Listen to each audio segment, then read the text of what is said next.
तो जो प्रसंग चल रहा है कि इस समय में जो पार हो गए, झंझट मिट गया सदा का। ये समझ लो आपको कैद से छुटवाना है, जेल से। आपका मूल स्थान तो सतलोक में, जहाँ ठाठ से रहोगे। तुम इसको ठाठ मान रहे हो, व्यवस्था के कारण इसी को आपने ठाठ मान रखे, ये सुख नहीं है। तो वहाँ जाने के बाद फिर आपको सुख होगा सदा के लिए, फिर कभी लौट कर यहाँ नहीं आओगे, झांको भी नहीं। एक भक्त ने प्रश्न किया कि हम पहले भी वहीं थे, हमने गलती की, और यदि हम फिर गलती कर देंगे तो फिर यहीं आएंगे। बताओ, अरे वहाँ पहुँचो तो एक बार जाकर देखो, फिर गलती कर दोगे तुम। जैसे किसी रास्ते से कोई व्यक्ति गया है, जा रहा है, और उसको आगे जाके ठगों ने, डाकुओं ने पीटा, लूट लिया, कपड़े भी उतार लिए और जूते मार कर वापस कर दिया। क्या फिर कभी वो गलती करेगा उस रास्ते जाने की? सपने में भी ना करे। तो इस काल ने हमारे लत्ते तार लिए, हमारी सारी पूंजी नाश करवा दी। तो फिर दोबारा यहाँ के हम परिचित हो गए, यहाँ के क्या सुख है। तो इधर तो देखें भी को ना, आन की तो बात दूर है। वहाँ गलती होली सो होली, बागे गलती कौन करेगा, ऐसे नालायक कौन है। तो पुण्यात्माओं, अब ऐसे ऐसे अज्ञान से भरे हैं भक्त। एक को मैंने कम से कम 1.5 घंटा ज्ञान सुनाया। पहले की बात है, शुरू में जब स्टार्ट किया ये अनमोल वचन, वो सुनता रहा, कहने लगा, भाई ऐसे है भगत जी, बात तेरी लागे सच्ची, पर आज तक मैंने कभी सुनी नहीं किसी से। सतलोक में ऐसा है, सुख है, और मैं हूँ पक्का धुन का, और मैं नाम लो नहीं। जब शुरुआत सी करी थी हमने, मैंने कहा अभी क्यों नहीं ले, जब ज्ञान सच्चा आपने मान लिया। कि इसलिए ना लूँ कि आज तक किसी ने पहले बताया नहीं, और मैं हूँ पक्का, जिस काम का लगा करूँ मैं अधूरा नहीं छोड़ता। और कहीं मैं सच्ची भक्ति कर वहाँ पहुँच जाऊँ, मैंने कोई भी ना पावे उड़े, वहाँ पर मुझे कोई ना मिले, मेरा जी नहीं लग गए, मैं ना जाऊँ वहाँ पर। फिर मैंने उसको कहा भी यहाँ तू क्या पाएगा, फिर कल न गधा बन गया, कुत्ता बन गया, तो यहाँ के टिंडे लेगा। ने बोला कोई बात नहीं, यहाँ घूमते फिरते दिखे जाएंगे, दिल लगा रहेगा। तो हमारी बुद्धि इतनी स्लिप होगी और हम इतने इस गंदे लोक में इतने रच गए। और सच उसकी बात कुछ दम भी था कि आज तक किसी ने बताया नहीं, कोई ऐसा स्थान भी है। स्वर्ग तक तो हमने सुना, स्वर्ग में जाते हैं फिर वापस आ जाते हैं, ये भी खूब पता है हमने भी, जैसे जितने जिसके पुण्य होंगे इतने रहेंगे। तो पुण्यात्माओं, हम इतने गिरावट में आ गए अज्ञानता के कारण। तो अब इस सतर से, और आपको वहाँ सतलोक के सतर के लेवल का बनाना, ये परमात्मा के ये शक्ति रूपी क्रेन आपकी बुद्धि ने उठा रही है, ये जीव की सतर से नहीं उठ सकती। ऐसा ज्ञान दे दिया परमात्मा ने, ऐसी भक्ति दे दी, ऐसे सुख देगा आपको जो कभी सोचे ना देखे ना सुने। आपने सुने होंगे लेकिन आपने महसूस कभी नहीं हुए, आपको प्राप्त कभी नहीं हुए। आपके घर में सुख देगा, आपकी रक्षा करेंगे परमात्मा नु, आपको दिखा देंगे कि आज 10 शरण में ना होता था तेरे साथ ये घटना घटनी थी।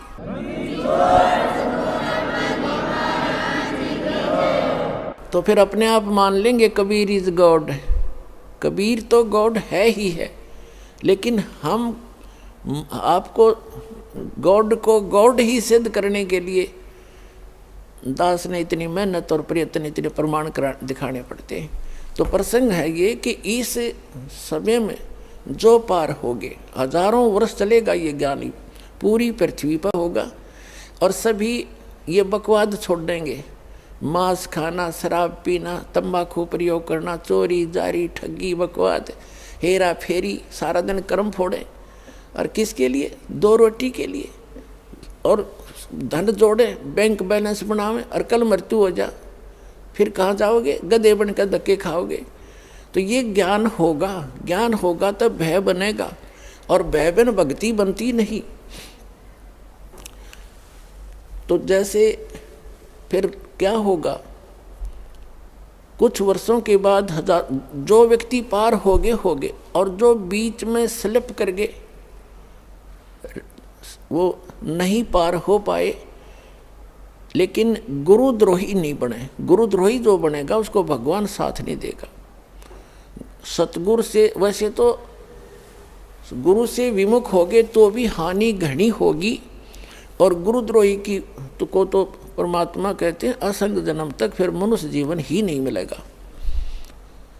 अब गुरु विमुखा, गुरु जी से विमुख जो होगे, विमुख का अर्थ होता है साधना को छोड़कर, और तो साधना करे नहीं सकता आदमी जो इस ज्ञान को समझ लेगा, वो भक्ति यहाँ से चलेगा, भक्ति नहीं कर सकता, और अब बकवादों में लग जा दूसरी बात। इससे क्या होता है कि कुछ दिनों में आपको इतना सुख देगा ये परमात्मा, आप पुराने दुखों को भी भूल जाओगे। और जब ज़्यादा सुख हो जाता है तो आदमी भगवान से विमुख अवश्य होता है। तो ये सावधानी बरतनी है कबीर साहब इसके। अब कुछ परमात्मा आपको क्या करेंगे, आपको थोड़ा बहुत कष्ट बनाए रखेंगे ताकि आपको पुराने दुख भी याद आए जा। ऐसा दुख नहीं देंगे जो आपको घनी हानि कर जा, पर थोड़ा बहुत आपके हृदय में ये बना रहेगा कि ये थोड़ा बहुत, ज़्यादा नहीं होने देंगे। इसलिए करेंगे। कबीर साहब कहते हैं, कबीर सुख के माथे पत्थर पड़ो, जिस ते नाम हृदय ते जावे, और बलिहारी उस दुख के जो पन पल नाम रटावे। परमात्मा ने कहा भगवान इसे सुख का आग लगे जो आपसे दूर करे, और ऐसा दुख हमें दिए रखना मेरे दाता जिससे आपकी याद बनी रहे। इतना कष्ट आपको अवश्य देगा। ये एक परमात्मा का फार्मूला है, नहीं तो आप भूल जाओगे भगवान को। ये आपके लिए वरदान बना रहेगा, ये सत्कर मानना। किसी भी प्रकार का देवों से सारे शरीर में थोड़ा बहुत रह के ठूठा, बाकी हानि नहीं होने देगा, आपकी भक्ति सुचारू करवाओगा। और जो गुरु जी से विमुख हो जाते हैं, नाम छोड़ जाते हैं, अब जैसे आप नाम से जुड़े हुए हैं, कोई गलती भी करोगे आपने ऐसा झटका देगा परमात्मा, आप कांप जाओगे, दोबारा उस गलती को करो नहीं, गिर आकर माफ़ी मांगोगे, दोबारा उपदेश लोगे, कनेक्शन जुड़वाओगे। और जो क्या करते हैं, जैसे 2-3 बार नाम खंड कर दिया और फिर जानबूझ के भी कर, मजबूरी में हो जा, अज्ञानता से हो जाता है, उसका विकल्प है दोबारा दीक्षा ले लीजिए, आपका कनेक्शन कट गया, दोबारा जुड़वा लीजिए, अपना अक्षमा याचना करें 100 बार। और जानबूझ कर गलती करोगे फिर आप विमुख होगे भगवान से। आप बेशक गुरुद्रोही नहीं हुए तो धीरे धीरे क्या होगा, आपका कनेक्शन कट गया। कनेक्शन कटने से उससे पहले जो आपने भक्ति साधना की भगवान की, ये सत्य साधना जो आपको दे रही, इससे आपके बहुत गने भक्ति पुण्य इकट्ठे हो गए और आपने नाम भी त्याग दिया, यहाँ आना भी बंद कर दिया, और घर पे भी आप रहने लगे। कभी मंत्र करोगे, कुछ दिन तो करोगे लगातार, लेकिन फिर काल नहीं करने देगा और बकवादों में बढ़ जाओगे, और फिर भी आप सुखी होगे। क्यों होगे सुखी? क्योंकि आपने जितनी बैटरी चार्ज कर ली 1 वर्ष 2 वर्ष 4 वर्ष यहाँ रह करके इस सत भक्ति से, तो वो तो आपके साथ है। लेकिन भविष्य में आपका चार्जर ठीक नहीं रहा तो एक दिन वो पिछले पुण्य समाप्त होंगे और कैर फिर शुरू होंगे। अब जैसे कई भक्त अब तो खैर नहीं जाएंगे, अब तो ज्ञान हो गया, बुद्धिमान हो गए। शुरू में हमारे साथ बड़ी समस्याएं रही। कोई शुरू में आए, उनको इतना सुख दिया, 1-2 वर्ष रहे, फिर छोड़ छाट गए। कोई लोक लाज में आके, कोई वैसे बकवादों में। तो वो क्या कहा करते कि हमने नाम भी छोड़ दिया, हम तो फिर भी सुखी हैं, क्या रखा है उसमें। अब उनकी ऐसी ब्रांड मैटी हो रही है, दुर्गति, अब दोबारा आने लग रहे हैं, वह पूंजी खत्म होगी। तो कहने का भाव ये है कि जैसे वो ये कहते हैं कि हमें कोई दुख नहीं अब, और तुम भक्ति कर रहे हो तो भी आप महसूस करोगे कि इसने नाम भी छोड़ दिया, और यूँ कह मुझे कोई दुख नहीं, सारे ठाठ से दिखे इसका। और आप फिर भी ये कहते हो कि मुझे थोड़ी बहुत कोई शरीर में गड़बड़ सी है या कोई और छोटी मोटी लॉस, और वो छोटा मोटा जो लॉस होगा पुण्यात्मा हो, लाखों का हजारों में टालेगा भगवान आपका, आपने वो भी गणा दिखेगा फिर बिना ज्ञान के।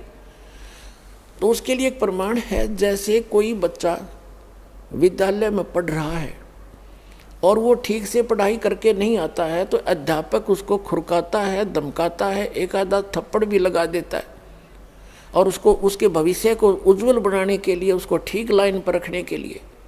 और एक बच्चा विद्यालय त्याग गया और वो सारा दिन गधा पर बारी लेता फिर, घूमता फिर, गधों की सवारी कर रहा है, कभी वृक्षों पर चढ़ रहा है, बनी में घूम रहा है, तो उस बच्चे ने, वो बच्चा क्या कहता है कि अब मुझे अध्यापक कुछ नहीं कहता, देखो मैं तो ठाठ से अपना मनमर्जी कर रहा हूँ।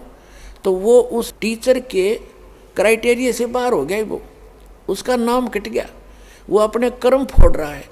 और जो बच्चा विद्यालय में पढ़ रहा है वो उसको इसलिए खुरकाया धमकाया जाता है कि उसका भविष्य बन जाए और वो सफल होगा। वो फिर आगे चल के जो नाम त्याग गया, नाम जिसका कट गया यानी विद्यालय से, आगे चल के वो मजदूरी करेगा और वो एक अच्छा अफसर बन के या कोई अच्छा बिजनेसमैन बन करके सुख पाएगा।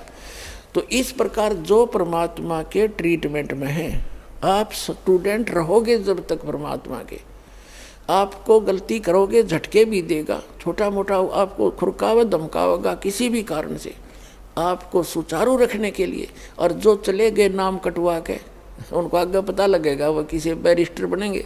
अब जैसे ये दास जूनियर इंजीनियर सिविल की सर्विस किया करता था हरियाणा गवर्नमेंट में, उस समय हमारा भी एक नहर का काम चल रहा था, एक रोड का काम चल रहा था साथ साथ।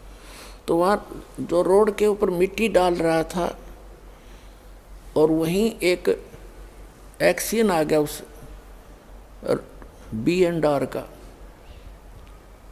और अब वहाँ देख कर सारा उनके काम को चेक करके चला गया। उसके जाने के बाद वो व्यक्ति जो वहाँ मजदूरी कर रहा था वो कह रहा है कि ये मेरा सहपाठी था एक्सीडेंट, ये मेरा क्लास फेलो था 8वीं तक, मैं पढ़ा नहीं, ये इंजीनियरिंग कर गया।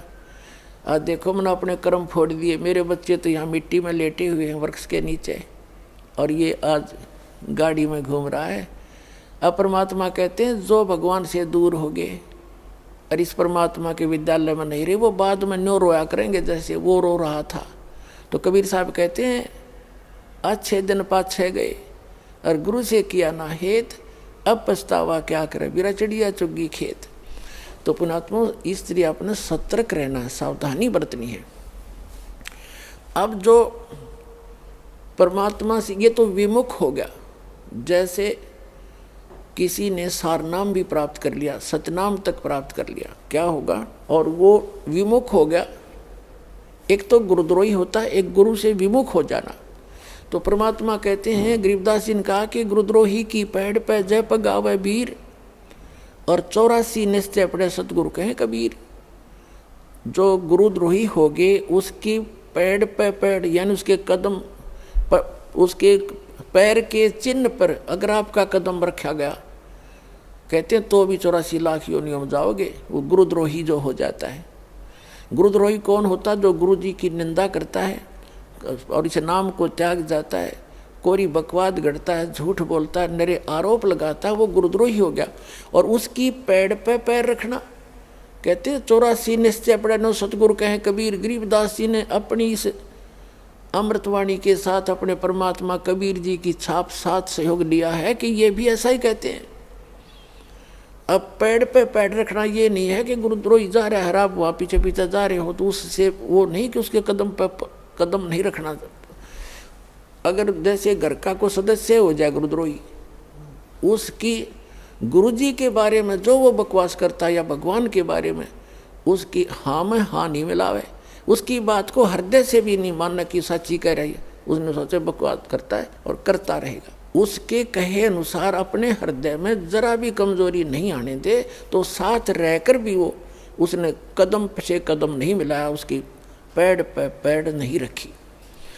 गुरुद्रोही की पैड़ पर जय पगावे वीर, 84 निश्चय पड़े नो सतगुरु कहें कबीर।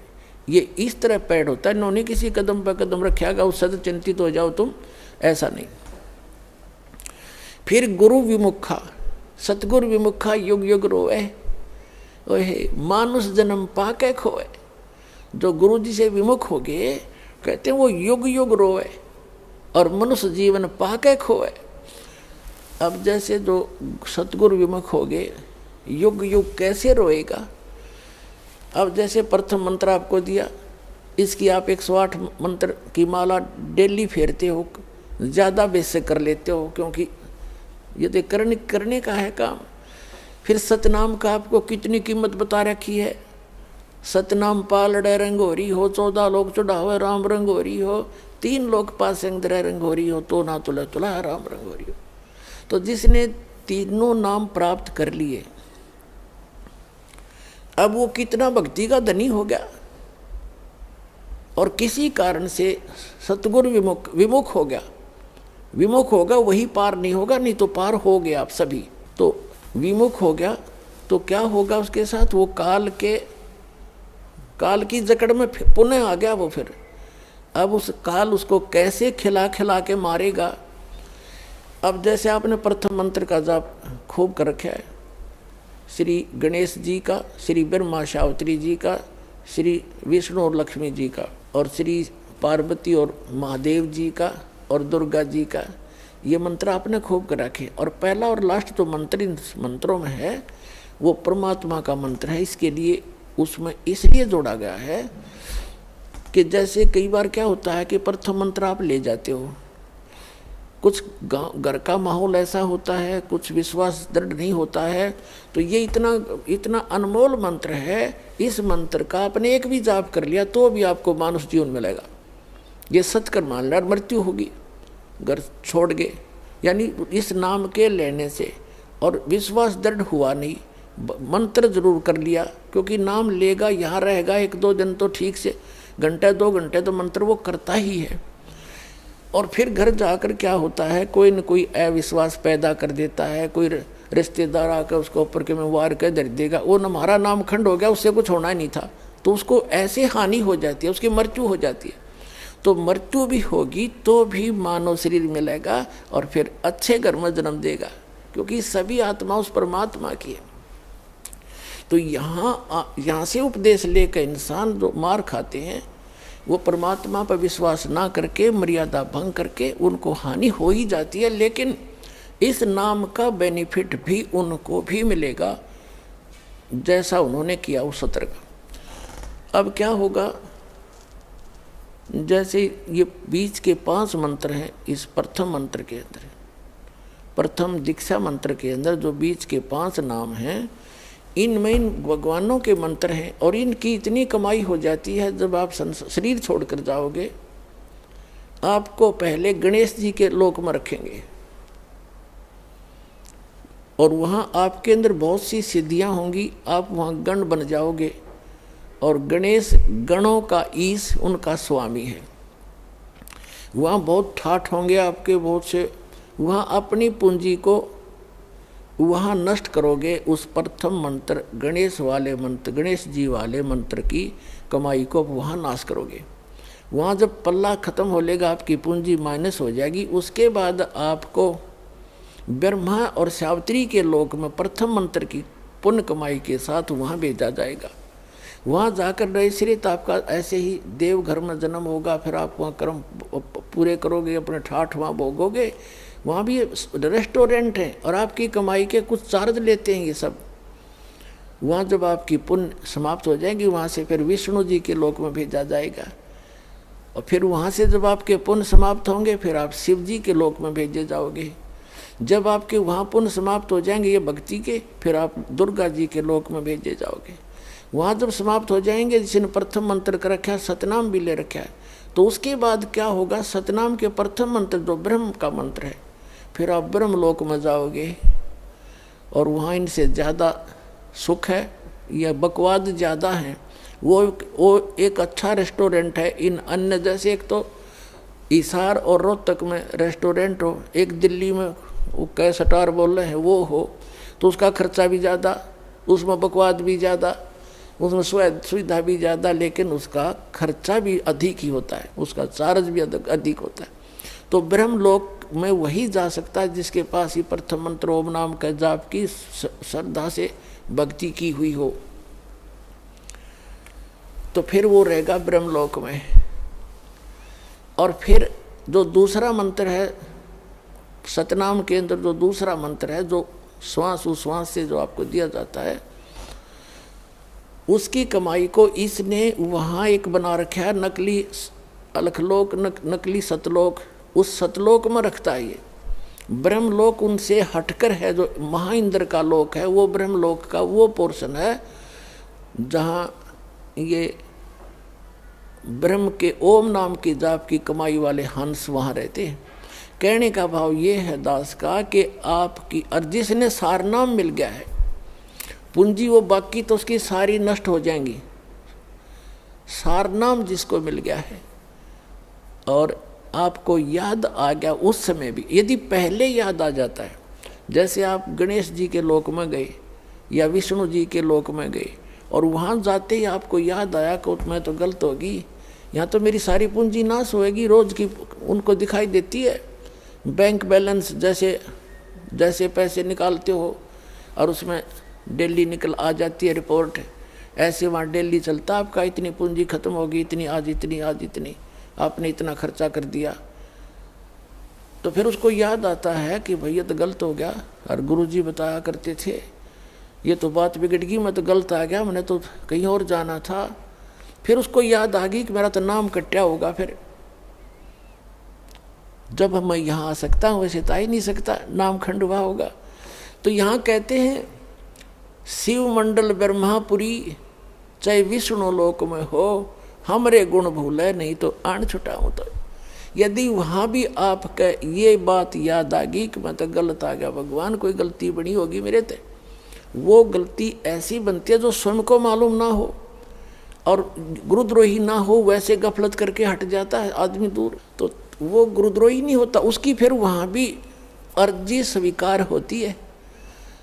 तो परमात्मा वहाँ पहुँच जाते हैं और उस लोक में जाकर वहाँ के प्रधान से कहते हैं छोड़ इसको, ये हमारा भक्त है, तुम कैसे ले आए इसको। तो तुरंत हाथ खड़े कर देते कि ले जाओ जी, ले जाओ अपना।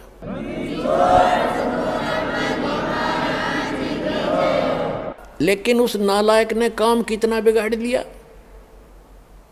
अब उसको कहाँ रखेंगे भगवान। इस एक ब्रह्मांड, प्रत्येक ब्रह्मांड के अंदर मालिक ने अपना एक राजदूत भवन जैसे होता है ना, प्रत्येक कंट्री का, प्रत्येक कंट्री में, प्रत्येक देश का प्रत्येक देश में, ऐसे मालिक ने ऐसा गुप्त स्थान बना रखा है वहाँ पर। और वो इनका भी समझ में नहीं वो है क्या चीज़, तो वहाँ ले जाकर स्टॉक रख देते हैं बीज रूप में, बोरी की बोरी भरी धरी है वहाँ पर। अब वो जो इस कलयुग के अंदर रह गए हुए और फिर उनका, क्योंकि काफ़ी दिन के बाद पहले तो यहीं ठाठ दिखेंगे, उसमें फिर मृत्यु होगी, इतना बहुत देर हो चुकी होगी और ये भक्ति युग समाप्त हो चुका होगा, कलयुग का अंतिम चरण प्रारंभ हो चुका होता है। तो अगर उससे पहले याद आ जाती, दोबारा जन्म देते हैं परमात्मा, यहीं पटक देते हैं फटाफट और शुरुआत कर देते। और जो बाहर रह जाते हैं उनमें वो फिर क्या होता है, वहाँ स्टॉक रखा भगवान ने। और अब जो वो 4 युग तक उन वहीं बंद रहेंगे, उनको मालिक एक आध को बेसिक जैसे कुछ एक को कलयुग में भेज देता है, फिर उनको शुरुआत हो जाती है, धीरे धीरे फिर उनकी संतानें बढ़ती हैं, उन भक्ति बीजों के घर पर ही परमात्मा उन स्टॉक को अब भेजेगा आपके घर, जो किसी युग में, सतयुग में उन्होंने भक्ति की थी। तो इतना समय और लेट हो गए वह, और अब शुरू होगा, अब फिर भी गलती खा सकते हैं ऐसे नालायक। तो कहने का भाव आपको सतर्क करना चाहता है दास कि असंख्य युगों के बाद ये दाव लगा है। गरीबदास जी कहते हैं ये संसार समझदा नहीं, कहंदा श्याम दोपहरे नो, गरीबदास ये वक्त जाते रोगे इस पैरे नो। ये हाथ से छूट गया ये गोल्डन चांस, फिर रोया करोगे इस वक्त को, ये हाथ नहीं आओगा।